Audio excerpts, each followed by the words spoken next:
Unfortunately for 2 weeks running, the Salford Red Devils have caused me to miss out on a perfect week of predictions. I do think this would be a great opportunity to say that I think we should add a 13th team into Super League, so at some point Salford will have to be on a bye round, and therefore I don't have to make a predictions video with them in it. But there is a recap on the screen for you to check out. I'm pretty happy with how things have gone so far, and I've also left a pinned comment with a Rugby League fan question for you guys to answer down below, so check that out. Let's get on with the first game of this week. Kicking things off, we have Hull FC taking on the Leigh Leopards, starting with Hull FC. They did make a lot of big signings in the off-season, so expectations are incredibly high. Now, they had a few key moments against Huddersfield from either Caesar, SASA, Barron, which helped them get through a lot of rough patches versus the Giants. Even if it wasn't pretty, they still made it happen, which is a good sign from this year compared to last year. Still some concerns with consistency, especially when defending through the middle. I don't know if that will be an issue versus Leigh, but given that they were exposed a lot by Wigan in round 2, it could be a problem, but if they have fixed it,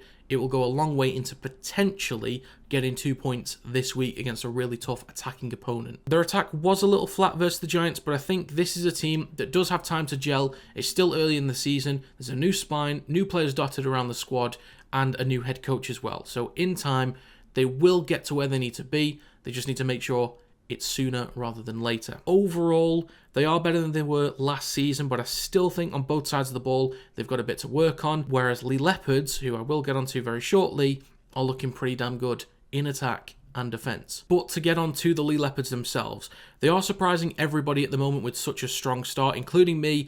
I had a lot of doubts about their forward pack, but they seem to be dealing with it pretty well so far. Defensively, they're rock solid. They always appear to be in shape, and they're very tough to break down through the middle and on the edges. Even towards the edges, you think you've got half a chance. Turns out you haven't, because the scramble defence is excellent from the Leigh Leopards. Lamb is also running the show with a fast-paced game, whilst O'Brien gives a lot of stability and calmness in the halves. You can ask those two to do whatever you need them to do. Very reliable, very solid, very skillful players that can kind of fill whatever role is required. But Lamb likes that really fast-paced game, and that benefits him and the rest of the Leopards on the attacking side. Armstrong has been a real weapon with his speed. He's a massive inclusion for the Leigh Leopards this season. He's capable of making something happen from nowhere, and he will improve over time. He's already good now, but I do think he'll get even better as the season goes on. Another thing is that the backline has been solid, not only defending well, but also linking up well and getting quick play the balls for the likes of Ipape and Dwyer to feed off through the middle, which is huge. They have been dominant across the board, playing complete rugby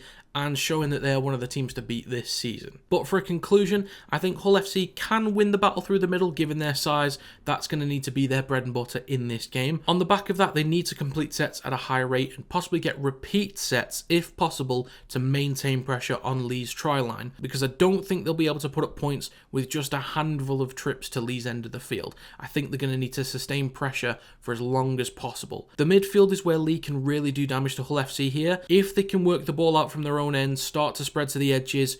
We did see that Hull FC were exposed by Wigan. Leigh could also do the same inside the middle third. Finally, Hull FC will be stronger in 2025 compared to 2024 because of the improvements. It'll take a few of those individuals again just to kind of drag them through the rough patches, but as of right now, Leigh have shown that they're the most dominant team in attack and in defence compared to Hull FC, and I think they should have it this week. So I'm going to go with Hull FC 10, Leigh Leopards 26. Next up, we have St Helens taking on the Hull Kingston Rovers, starting with St Helens. They are a noticeably improved team this season thanks to the inclusion of Lee Breers in the coaching staff, along with his knowledge and links with Tristan Saylor from the Brisbane Broncos over the last couple seasons. Their forwards are also dominating, with Wormsley leading the charge, taking multiple carries per set and doing really long stints at the moment. Passy also offers more post-contact meters when he's brought on from the bench. That also means continued progress through the middle and a goal line threat, whether he gets in a 1v1 situation or gets between two defenders to crash over the try line. And I'm hoping Delaney continues to impress as well with the efforts he's showing with his carries this season. In the backs, Saylor has exceeded expectations for me, adding creativity and pace to the attack. And I mentioned the likes of Percival and Robertson in my power rankings video. They'll be a handful to bring down and help to create the second phases when they bring the ball back towards the middle, when the centre of the field might be slightly out of shape defensively. Jack Welsby is also a standout this year with the ability to cover multiple roles, whatever's needed for St Helens. When Saints are in the red zone and get themselves a quick play the ball, just watch out, as Welsby will attack either edge. He'll he'll have the second rower, the centre or the winger, and you'll either see him throw a bullet pass out wide to beat the centre or the winger that jams in, or he'll just pop that ball up to the second rower that runs the outside line and they'll crash over. So just watch out for Welsby doing that again this week if they get a quick play the ball inside the red zone. Defensively, Saints appear solid and never out of shape. They're well drilled and well disciplined on the defensive side, and they complete sets efficiently as well, which is huge. So if they nail the basics again in and out of possession against Hull KR, they will have a tough time, and Saints could find themselves another 2 points this week. Moving on to Hull Kingston Rovers, despite missing key players, Hull KR do have it in them to grind it out through tough games, which we've seen over the last few years. They've shown that they can adapt, especially with major injuries. In round 3, a loss could have been understandable with no Lewis or May and then losing Evalds after 2 minutes. But they did make it work with Richardson and Hiku, who looked a lot more comfortable in the number 6 role, probably because of more time in training from the last week. As a unit, they made the most of good field position, which a lot of it was gifted to them from Salford, to be honest, but that is Salford's problem. They do also have plenty of strength in the forwards, so they are capable of winning the battle in the middle, but I think we all know this is going to be their toughest battle yet. The upcoming weeks, not just this one, but the next few weeks, will really test them as they have to adjust to changes in the spine. But as I've mentioned before, they do have that adaptability in their DNA. To get on to a conclusion, St Helens have the strongest looking forwards right now, and they'll give Clark plenty of opportunities to find space behind the ruck with quick play the balls. Hull Kingston Rovers are capable of spreading the ball quickly, but the defensive line speed that Saints have shown will put them under some serious pressure, and with Richardson and Hiku still adjusting to the halves, we could see some mistakes from the Robins, but if May is ready to go, they could look a little bit more stable this week. But to give you a prediction, I'm going to go with St Helens 28, Hull Kingston Rovers 14. Next up, we have the Castleford Tigers taking on the Salford Red Devils. Oh, shit. Here we go again. Starting with the Castleford Tigers, they have shown a lot of heart in their performances, especially in round 1 against Hull Kingston Rovers, but there is a real lack of squad depth and quality that's starting to show, especially from their performances in round 2 and round 3. They've had opportunities in their opponent's half so far this season, but they've either been undone by their own errors or lack of cohesion in attack. I've spoken about Rooney, Assey and Hoy still finding their feet.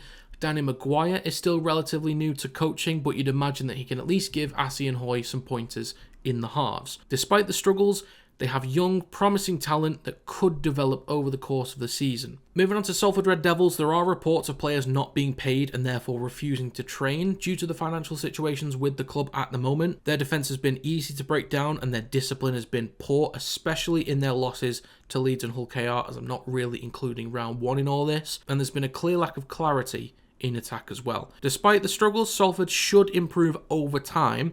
They do have a squad capable of climbing the ladder, as we know, but if they continue playing with such a lack of discipline and making the most stupid mistakes imaginable, they will continue to struggle. So for a conclusion in this game, Salford's off-field distractions and poor on-field performances make them a really difficult team to back right now, and just the history of me with the Salford Red Devils in general. Castleford still have a lot of work to do, but at least do have some talent dotted around the squad, so it might just take a spark from Tex Hoy, Judah Rimbu, Innes Senior or Joe Westerman through the middle. Based on recent form, this could honestly go either way, and I really don't want to have to make a prediction on this game. But with Salford struggling to execute in attack and defence, and Castleford have shown just enough fight for me and enough desire to try and grind out for 80 minutes, Castleford might just be able to edge this one out. So I'm going to go with the Castleford Tigers 20, Salford Red Devils 16.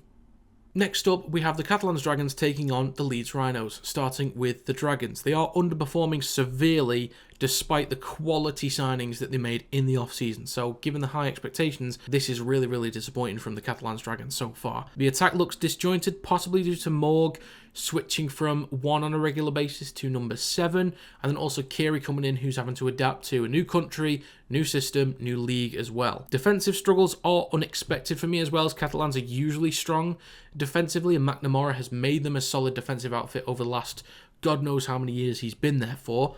The forward pack on paper should really dominate in most games this season, but they've failed to really impose themselves. They did plenty of times against Warrington, but didn't do much off the back of it. There are concerns growing for Catalans Dragons, as they don't look like a strong enough team to be able to put up decent points, and they can't really slow down the progress of other teams defensively as well. So there's a major concern for Catalans. Moving on to Leeds Rhinos, 2 solid back-to-back wins showing consistency, and following up their performance against Salford was huge. Jake Connor stepped up massively, taking on real leadership. In the absence of Crossford and Frawley, you'd think there's a little bit of sting taken out of their attack, but I think Jake Connor has done a really, really good job so far. Experienced players like Palacia, Aledzki, Hanley, and Newman, they're really stepping up when needed. They're also putting together really well-executed attacking shapes, and also individual moments here and there with Hanley or Newman on the edges. They do like to cut back inside a little bit, and when the centre of the field defensively is out of shape, they do punish you either with extra metres through the middle, quick play the balls, or a kick in behind for somebody to run onto and score a try, which they've done a couple times already this season. They do need to improve defensively, especially in closing out games. They did have a bit of a lapse defensively against Castleford towards the back end. Yes, they were completely comfortable, but as I said in my power rankings, they don't want to make that a habit. So they just need to make sure they clean that up and stay solid for the entirety of the game. To come to a conclusion, Catalans Dragons have shown that they're pretty poor in attack and defence. I do still think at some point they will click, they'll switch it on either side of the ball. I do think the forwards can carry the ball exceptionally well through the middle given their size, so Leeds could struggle in that department, but right now, the fact that Leeds put in such a great display against Salford, but then backed it up again last week against Castleford, is a good sign. I think there's enough in that team to maybe withstand the pressure through the middle, keep them out defensively, and put up a potentially solid number of points. But I think Catalans over the weeks will start to get a little bit closer to the midfield teams. But right now, I'm going to go with Catalans Dragons 16, Leeds Rhinos 22.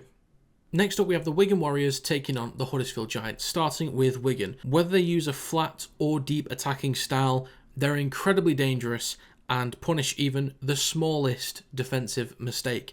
Not only the forwards, but the backs get really quick play the balls for the likes of Leeming to feed off the back of, and also Smith, French, and Field to really put pressure on a defensive line that can't quite get set in time for the play the ball. Key players like Jay Field and Bevan French, they do add an extra dimension. It's not just all about quick play the balls, because Jay Field in attacking plays can help create overlaps even down the short side, and Bevan French can somehow beat set defensive lines. Huddersfield Giants, despite another loss, I do think they've got some excuses that they can use in fairness, with positional changes for the likes of Hewitt and Cudjoe, and the absence of Adam Clune in the halves. Flanagan had a decent go against Hull FC last week and will hopefully improve in all aspects as the season goes on. Jacob Gagai is another one that's still adjusting to Super League. He's shown some decent sparks here and there and was involved a lot more in the sweeping runs versus Hull to eat up meters. He will take some time, but we'll kind of see how he goes on a week-to-week basis. Tuilola here is somebody that I also want to mention.